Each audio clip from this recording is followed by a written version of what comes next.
Hello and welcome to the Sunday Sum Up. It's the third video that I shoot this day, actually, on Sunday, March 13, and it might be the last video that I shoot today because I haven't shot videos for a long time now, or in very long, with a very long time in between, but now I feel like I can start doing more books, talking more about books.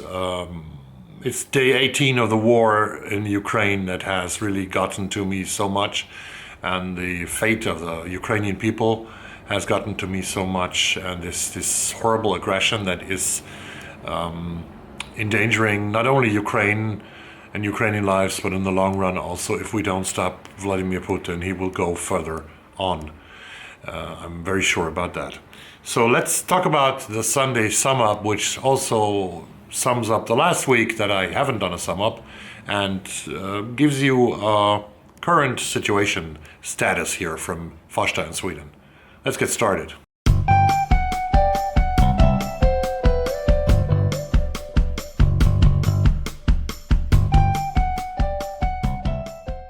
As I said before, my reading has slowed down for the reason of what is happening in the world, and it's very difficult to read fiction because fiction feels like escaping from what actually happens in the world, and I think we cannot escape from what happens each and every day, from the pictures that we see, from the pictures that we have seen, and from the people we know, and what happens to the people. I just mentioned the city of Mariupol in the south of Ukraine, where 250,000 people live, and the Russians have circled the city now completely, and they don't allow, there's no water, there's no food, there's no electricity, and when people try to get out, they're being shot at. That's the situation, and that's a war crime going on each and every day, which makes it very difficult for me to read fantasy or crime novels or something else. But let's get to the things that I've read now anyway.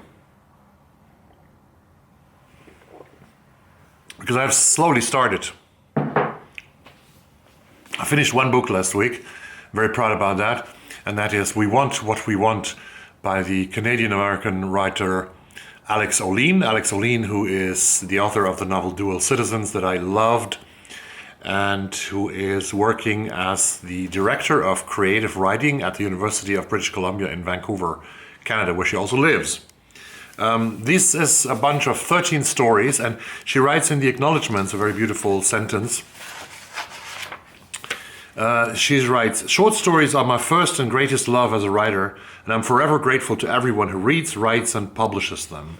And that's a pitch for the short story, and I really like that, because short stories are such a great literary genre. And I know that many of you shy away from reading short stories, and that consumers of books shy away from reading short stories, but once you do, and once you get a collection of amazing stories, you're really very satisfied. And this book will make you very satisfied. It's called We Want What We Want. Beautiful guy with a motorcycle. I know where he lives, but he's always driving by and saying hello to each and everyone here. I read a little bit from the blurb here because it's much better summarized than I can do it. In the mordantly funny Money Geography Youth, Vanessa arrives home from a gap year volunteering in Ghana to find that her father is engaged to her childhood best friend.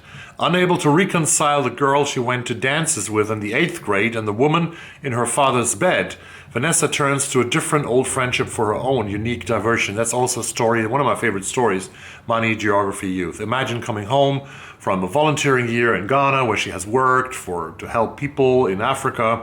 She comes back home to the US because many of the stories are actually situated in the US here, and she realizes that her dad has a love affair with her best friend and that they are going to marry. Hard thing, right? And here also a story that I also loved a lot. In the subversive The Brooks Brothers Guru, Amanda drives to upstate New York to rescue her gawky cousin from a cult, only to discover clean-cut, well-dressed men living in a beautiful home, exchanging classical knowledge and drinking well-made cocktails, moving her to wonder what freedoms she might willingly trade away for a life of such elegant comfort. This woman is she's trying to get her brother out of this cult, and then she realizes that she really likes the cult and she would want to stay there. And how does this end? Well, In the Universal Particular, Tamar welcomes her husband's young step-cousin into her home, imagining they are saving this young woman from Somalia by way of Stockholm, only to find her cool suburban life of potlucks and air conditioning knocked askew in ways she cannot quite understand. Populated with imperfect families, burned potential, and escapable old flames, the stories in We Want What We Want are each one diamond sharp, sparkling with pain, humor, and beauty. And that's what they are, these 13 stories. And I know what you say. Well, when I read short stories, not all the 13 stories are perfect. Yeah, that's true. I think I loved 10 of them, 10 of the 13, and 3 were sådär, as we say in Swedish.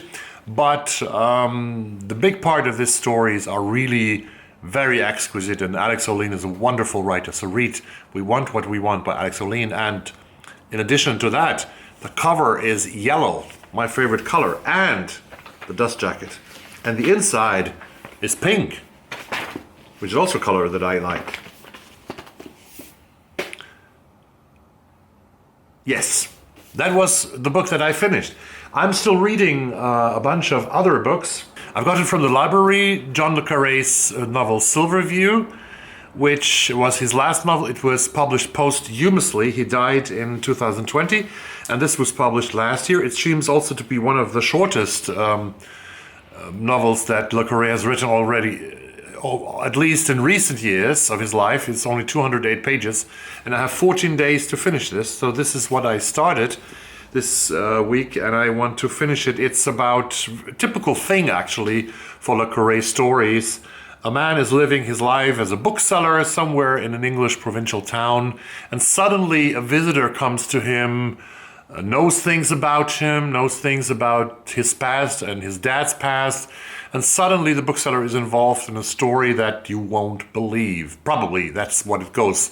I have read only like 30 pages of it. Silverview by John le Carré is on my table right now, as is still The Remains of the Day by Kazuo Ishiguro, the Nobel Peace Prize winner. I'm half through it, and it's exquisitely written. It's brilliantly written in a beautiful language. The butler, Stevens is his name, who is traveling in the 1950s. His new boss, an American billionaire or millionaire by the names of Faraday, I think, who has bought the house of Darlington Hall, has offered his butler to travel with the car of the boss in the summer to Cornwall, to the west of England.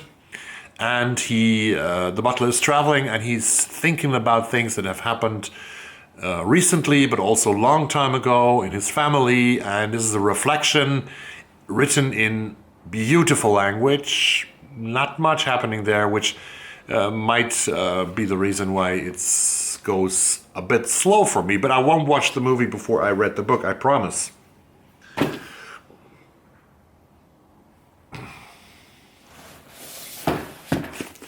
Also, you know that, if you have seen my videos. Also, I'm still getting angry about, not against the book, the New Age of Empire, but the things that Kehinde Andrews points our eyes and minds to in this book, which is so good to read. It's a radical approach.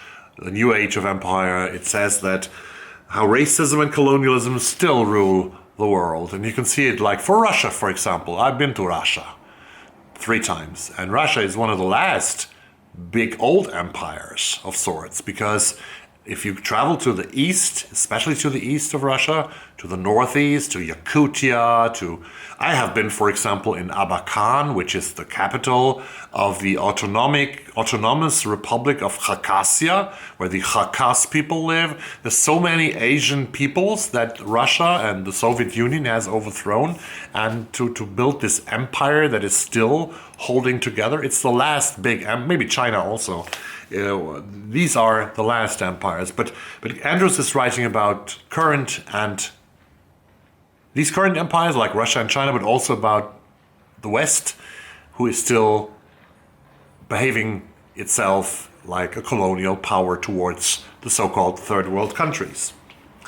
And of course, because of the things that happen right now in Ukraine and in Russia, I'm still struggling to read this bricky book Putin's People by Catherine Belton. It is a 580 pages book, which is really important to read because you understand a lot of things much better when you go through Putin's People. Putin has 3 different groups of people that surround him, that empower him, and that are the sort of pillars of his power. One group is called the Siloviki in Russian, which means strong man. Another group is the oligarchs, which you have heard about, and the third group is the technocrats, which are the politicians, the administrative personnel. These are the 3 groups, and none of them seems to be able to stop him right now, so that he has gained the power and installed the power and also the terror regime that Stalin once had in the 30s, 40s and 50s. And the parallel to Stalin is that apparently Putin doesn't shy away from starving people to death. He's doing that right now in the city of Mariupol. He will certainly do that in the capital of Kiev in the next coming weeks. And remember that Stalin also let millions of Ukrainians starve to death in the 1930s. Horrible story. This is what I'm currently reading, what I'm trying to get through. I have definitely to redo my TBR. I did a TBR and you saw it under my videos in the commentary section, in the text section below the video. You saw my TBR in the last couple of months.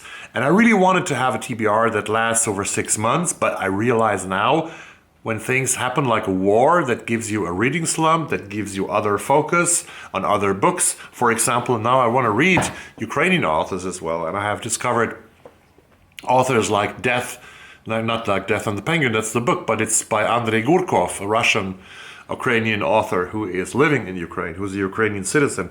Death and the Penguin by Andrei Gurkov. So that new things appear on your horizon, and that's very natural. I will, of course, stick to my buddy reads that I have sort of made, and that is, I'm definitely going to read Richard Ford's Canada in April, and I'm definitely going to read the new book by Mieko Kawakami in June, where I have a buddy read signed up, and hopefully also a buddy read in July with Carré, Fajardo, and Steen's new novel. But everything else is changing and meandering, and that's very normal because things happen in the world. And I probably will never ever do again a TBR that should last for 6 months. It's impossible. So that being said, I finished this video. I hope you have a very good Sunday wherever you are, and that I see you very soon on this channel. And I hope that peace to the world. And let me finish this not with the usual last picture where you can click on other videos of my channel or you can subscribe to my channel, but let me finish this with a screen where you can spend money, where you can donate money to people in Ukraine or outside Ukraine who have fled Ukraine, because these people need our help. Please help Ukraine. Slava Ukraini. Bye-bye. Згинуть наші вороженьки, як роса на сонці, запануєм ми, браття, у своїй сторонці, душу й тіло ми положим за нашу свободу і покажем, що